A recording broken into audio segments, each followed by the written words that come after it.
6월 11일 말씀 묵상입니다. 오늘은 누가복음 5장 12절부터 26절의 말씀을 함께 묵상하도록 하겠습니다. 오늘 본문에서는 예수님께서 병자를 고치신 이야기들이 나옵니다. 나병 환자와 문둥병자를 고치시죠. 앞부분은 나병 환자, 뒷부분은 중풍병자를 고치시는 이야기입니다. 4장에서 나병 환자를 고치시는 이야기가 잠깐 등장했었습니다. 그것은 그때의 이 나병 환자는 이방인이었지만 오늘은 이스라엘 나병 환자가 깨끗해지는 은혜를 받는 이야기를 소개하고 있습니다. 나병 환자가 깨끗해짐을 받는다는 것은 버림받고 소외된 사람에서 공동체 안으로 다시 들어올 수 있는 기회가 주어지는 것을 의미합니다. 그야말로 기쁜 일이지요. 오늘 그 기쁜 중풍병자 고친 이야기까지 같이 들으면서 하나님께서 예수님께 주어졌던 그 병 고치는 능력과 또한 죄사함의 능력이 예수님께 있음을 선포하는 것을 볼 수 있습니다. 내용을 한 절 한 절 살펴보면서 나누도록 하겠습니다. 12절 말씀입니다. 예수께서 한 동네에 계실 때에 온몸에 나병 들린 사람이 있어 예수를 보고 엎드려 구하여 이르되 주여 원하시면 나를 깨끗하게 하실 수 있나이다 하니, 예수께서 한 동네에 계실 때에 라고 시작합니다. 그 한 동네는 베드로를 제자로 부르셨던 게네사렛 호숫가를 말하고 있습니다. 그때에 나병 환자를 만나죠. 나병 환자는 예수님을 보자마자 그 자리에 엎드려서 깨끗게 하심을 구했습니다. 예수님을 만났을 때의 베드로의 반응과 똑같습니다. 베드로도 무릎을 꿇고 엎드렸는데 오늘 이 나병 환자도 베드로처럼 예수님 앞에 무릎 꿇고 엎드려 주님을 맞이하며 주여라고 부르고 있습니다. 단순히 병이 낫는 것만을 구하는 것이 아니라 예수님이 능력이 있는 분이신 것을 알고 있었다는 것이고 그분을 자신의 주님으로 받아들이고 있었다는 것입니다. 그리하여서 깨끗해짐을 예수님께 구하고 있는 것이죠. 13절입니다. 예수께서 손을 내밀어 그에게 대시며 이르시되 내가 원하노니 깨끗함을 받으라 하신데 나병이 곧 떠나니라. 자신에게 다가와서 정결하게 해짐을 원했던 그 나병 환자에게 예수님은 손을 내미셨습니다. 그 손을 내밀었다는 것은 구약에서도 많이 나왔던 것처럼 손을 펴시다 또는 손을 드시다와 같은 의미입니다. 구원의 의지를 나타내는 표현이지요. 예수님께서 그를 구원하실 의지가 있다는 것을 말합니다. 주여 원하시면 이라고 말했던 나병 환자의 말에 대답으로 내가 원하노니 라고 대답하고 계십니다. 그 구원의 의지를 예수님께서 공식적으로 적극적으로 보여주시는 것이죠. 그리고 깨끗함을 받으라 라고 말씀하십니다. 그리고 즉각 나병은 낫게 됩니다. 14절입니다. 예수께서 그를 경고하시되 아무에게도 이르지 말고 가서 제사장에게 내 몸을 보이고 또 내가 깨끗하게 됨으로 인하여 모세가 명한 대로 예물을 드려 그들에게 입증하라 하셨더니 나병이 나았습니다. 그에게는 이처럼 기쁜 일이 또 있을까요? 그 기쁨은 말로 표현할 수 없을 것입니다. 나병이라는 것은 그렇게 간단한 병이 아니었습니다. 요즘처럼 약 먹고 낫는 병, 주사 맞고 낫는 병이 아니었다는 것이죠. 낫지 못하는 병입니다. 그래서 사람들로부터 격리당하고 사람들에게 무시당하고 버림받는 병이 나병이었습니다. 그 나병이 나았다는 것입니다. 한순간에. 이 기쁨은 그 누구에게 어떻게 표현할 수 없을 정도로 그에게는 정말 기쁜 기쁨이었습니다. 자기 혼자만 간직하기에는 그 기쁨이 너무 커서 만나는 사람마다 나에게 이런 일이 있었다, 이 기적을 이야기할 만한 일입니다. 그런데 예수님은 아무에게도 말하지 말라라고 이야기하십니다. 왜 그렇게 말씀하셨을까요? 단지 제사장에게만 몸을 보여라 이렇게 말씀하셨습니다. 모세가 명한 대로 예물을 드려라. 제사장에게 보여야 되는 이유는 깨끗해진 것을 증명받기 위함입니다. 당시에는 제사장만이 이 나병에서 완치되었다는 것을 판단해 줄 수 있었기 때문이죠. 그리고 모세가 정한 예물은 정한 새와 백향목과 홍색실과 우슬초입니다. 이것들을 제사로 하나님 앞에 드리면 이제 그는 나병에서 나은 것을 입증받는 것입니다. 15절 말씀입니다. 예수의 소문이 더욱 퍼짐에 수많은 무리가 말씀도 듣고 자기 병도 고침을 받고자 하여 모여 오되. 발 없는 말이 천리 간다는 말이 있습니다. 말이라는 것이 어렵지 않게 멀리 퍼져나갈 수 있는 것이죠. 요즘처럼 SNS가 있는 것도 아니고 뭔가 이렇게 공유를 할 수 있는 플랫폼이 다양하지도 않았습니다. 그럼에도 불구하고 이 말이라는 것은 퍼지고 퍼져서 금방 멀리까지 퍼져나갑니다. 예수님은 나병 환자에게 분명히 다른 사람한테 말하지 말라라고 했습니다. 그가 다른 사람에게 말했는지 안 했는지는 잘 모르겠지만 어쨌든 이 소문이 많은 사람에게 알려졌습니다.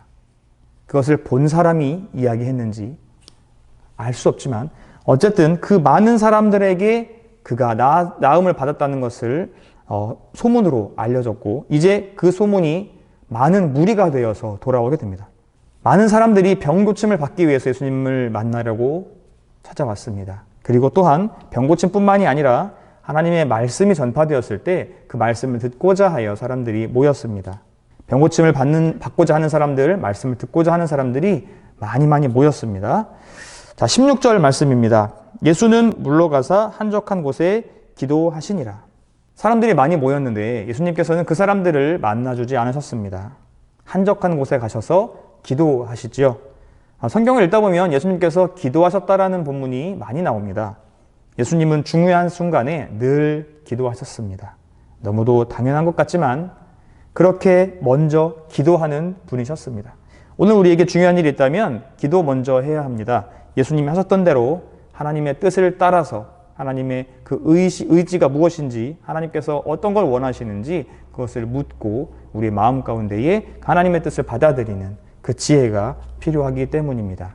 오늘 우리가 기도하는 것은 우리를 위해서 또는 나의 문제의 해결을 위해서만 필요한 것은 아닙니다.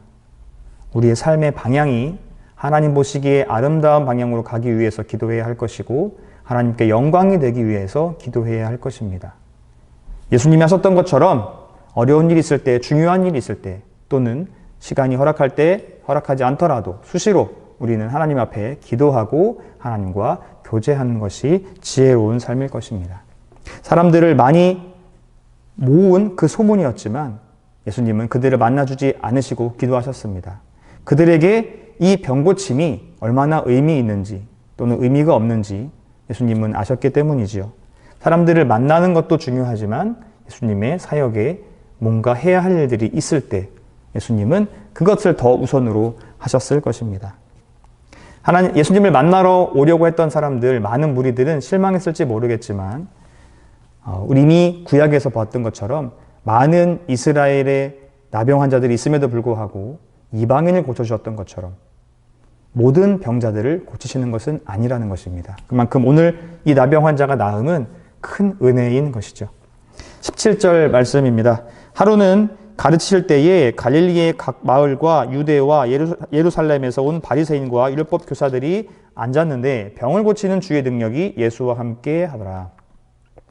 나병 환자를 고치신 이야기에 이어서 중풍병자를 고치신 이야기가 이어집니다. 나병 환자를 고치시고 사람들에게 소문이 많이 났습니다. 그래서 대중들도 그 이야기를 많이 들었고 이제 신학자들까지도 예수님에 대해서 많이 듣고 관심을 갖게 됩니다.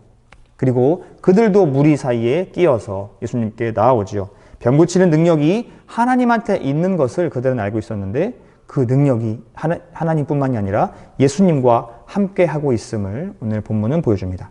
18절, 19절 말씀입니다. 한 중풍병자를 사람들이 침상에 메고 와서 예수 앞에 들여놓고자 하였으나 무리 때문에 메고 들어갈 길을 얻지 못한지라 지붕에 올라가 기와를 벗기고 병자를 침상째 무리 가운데로 예수 앞에 달아내리니.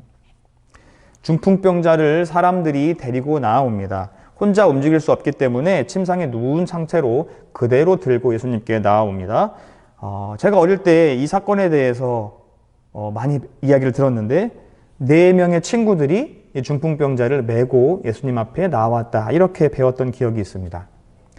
정확하지는 않은 것 같습니다. 4명의 친구인지 모르겠습니다. 4명인지 아닌지 또 친구인지 아닌지 그것이 성경에 정확히 나와 있지 않기 때문이죠. 오늘 본문과 마태복음에는 똑같은 이야기가 나오는데 사람들이 데리고 왔다라고만 이야기합니다. 또 마가복음에도 똑같은 이야기가 나옵니다. 그런데 사람들이 한 중풍병자를 4사람에게 메워가지고 예수님께로 나왔다 이렇게 표현하고 있습니다. 마가복음에는 그 사람들이 4명이었다라고 말한 것은 맞지만 4명만이 아니었습니다. 그 사람들이 그 중풍병자를 예수님께 데려온 것인데 4명에게 메워서 데리고 가게 했다 이렇게 하고 있습니다. 많은 사람들이었다는 것을 알 수 있죠. 어쨌든 그 많은 사람들 중에서 4명이 이 중풍병자를 메고 침상째 메고 예수님께 데리고 나왔습니다. 20절입니다. 예수께서 그들의 믿음을 보시고 이르시되 이 사람아 내 죄 사함을 받았느니라 하시니. 다행히 중풍병자는 스스로의 힘으로는 예수님께 나아갈 수 없음에도 불구하고 많은 사람들의 도움으로 예수님 앞에 나아가 예수님을 만나게 됩니다. 그리고 예수님은 그 중풍병자에게 죄사함을 받았다라고 말씀하십니다. 그 죄사함은 중풍병자의 믿음으로 받은 것이 아니었고요. 그들의 믿음으로 받은 것이었습니다. 그들의 믿음은 중풍병자를 포함한 것이 아니었습니다. 중풍병자는 예수님께 나와왔지만 그를 예수님께 데리고 온 믿음은 중풍병자가 아니라 주위 사람들이었던 것이죠. 그들의 믿음으로 인하여서 중풍병자는 죄사함을 받게 됩니다. 조금 이상하지 않습니까? 내 믿음이 너를 낫게 하였다. 이것은 참 우리가 너무나 당연하게 생각할 수 있는 말인데 그들의 믿음으로 내가 죄사함을 받았다. 좀 뭔가 이상한 것 같습니다. 그렇지만 이것이 하나님의 능력입니다. 우리가 생각하는 상식과는 다른 것이죠. 나의 믿음으로 죄사함을 받아야 마땅하다고 생각하지만 사람들의 믿음을 통해서도 죄사함을 받을 수 있는 것입니다. 심지어는 나의 믿음이 없더라도 또한 사람들의 믿음이 없더라도 예수님은 하나님의 능력만으로 죄를 용서해 주실 수도 있는 분이십니다. 나의 믿음으로 나의 죄를 사함받았다고 착각하면 안 됩니다. 우리가 살아가면서 나의 믿음으로 뭔가가 되고 있다고 착각하면 안 되는 것이죠. 우리의 믿음이 아니라 누군가의 믿음이 아니라 하나님의 은혜입니다. 하나님의 능력으로 인한 것입니다. 우리가 잘해서가 아니라 하나님께서 원하셨기 때문입니다. 믿음이 없어도 하나님은 주권으로 우리를 용서하시고 구원하셨습니다. 우리가 이미 죄인이었을 때 하나님께서는 우리를 용서하시고 우리를 구원하셨다는 것이죠. 우리가 믿음이 좋아졌을 때가 아니라 하나님은 그것과 상관없이 하나님의 주권으로 사람들을 용서하시고 구원하십니다. 오늘 그 은혜를 우리가 받고 있는 것에 감사했으면 좋겠습니다. 그 능력의 하나님을 우리 모두 찬양하시기를 주님의 이름으로 축복합니다. 21절입니다. 서기관과 바리새인들이 생각하여 이르되 이 신성 모독하는 자가 누구냐? 오직 하나님 외에 누가 능히 죄를 사하겠느냐? 많은 무리들이 있었습니다. 말씀을 듣기 위한 사람들 또는 예수님께 자기의 그 죄를 고하는 사람들, 그래서 자기의 병을 고치려고 하는 사람들, 많은 무리들이 있었습니다. 그 중에 바리새인과 서기관들이 있었습니다. 그들은 이 상황을 보고 어떻게 판단했습니까? 신성 모독이다 이렇게 판단했습니다. 그들의 기준으로는 이 상황은 거룩하신 하나님을 모욕하는 행위이다 이렇게 생각한 것입니다. 예수님이 중풍병자에게 너는 병이 나았다 이렇게 말씀하셨다면 전혀 문제가 되지 않았을 수 있습니다. 그러나 예수님이 뭐라고 하셨습니까? 죄사함을 받았다 이렇게 말씀하셨죠. 그래서 그 신학자들이 신성모독이라고 생각하고 있었던 것입니다. 죄사함은 하나님께만 있는 것이다. 하나님의 능력이다 라고 그들은 알고 있었기 때문이죠. 22절, 23절입니다. 예수께서 그 생각을 아시고 대답하여 이르시되 너희 마음에 무슨 생각을 하느냐? 내 죄 사함을 받았느니라 하는 말과 일어나 걸어가라 하는 말이 어느 것이 쉽겠느냐? 바리새인과 서기관들이 신성모독이라고 생각했습니다. 말한 것도 아니고 생각만 했습니다. 아, 이거 신성모독이지 않아? 그런데 예수님께서는 그 생각을 아시고 그들에게 말씀하십니다. 내 죄사함을 받았느니라 하는 말과 일어나 걸어라 하는 말이 어떤 것이 쉽겠느냐? 어떤 말이 쉽겠습니까? 죄사함을 받았느니라 일어나 걸어가라. 두 가지로 생각할 수 있겠죠. 말하는 것 자체만을 봤을 때에는 죄사함을 받았느니라가 더 쉽습니다. 왜냐하면 죄사함을 받았다라고 말하는 것이 증명되지 않기 때문이죠. 눈에 보이지 않기 때문입니다. 받았어도 안 받았어도 증명할 수가 없는 것입니다. 그러니 말하는 사람 입장에서는 죄사함을 받았다라고 말하기는 쉬운 것이죠. 반면에 일어나 걸어가라 라고 말했다면 그가 반드시 일어나서 걸어가야만 그 말이 증명이 되는 것입니다. 그렇기 때문에 함부로 말할 수가 없는 것이죠. 근데 알고 보면 반대이지 않습니까? 죄사함을 받았다라는 말을 하는 것이 일어나 걸어가라 하는 말보다 더 어려운 말입니다. 왜냐하면 그것이 더 능력이 있어야 하기 때문이죠. 그러나 지금은 사람들의 귀에, 사람들의 눈에 볼 때의 첫 번째 경우가 해당됩니다. 죄사함을 받았느니라 하는 말은 더 쉽고 일어나 걸어라 하는 말은 더 어렵겠죠. 예수님께서는 죄사함을 받았느니라 라고 말씀하셨습니다. 24절입니다. 그러나 인자가 땅에서 죄를 사하는 권세가 있는 줄을 너희로 알게 하리라 하시고 중풍병자에게 말씀하시되 내가 내게 이르노니 일어나 내 침상을 가지고 집으로 가라 하시매. 죄사함을 받으라가 보편적인 상황에서 더 쉽게 할 수 있는 말임에도 불구하고 예수님은 어려운 말로 다시 말씀하십니다. 일어나 내 침상을 가지고 집으로 가라.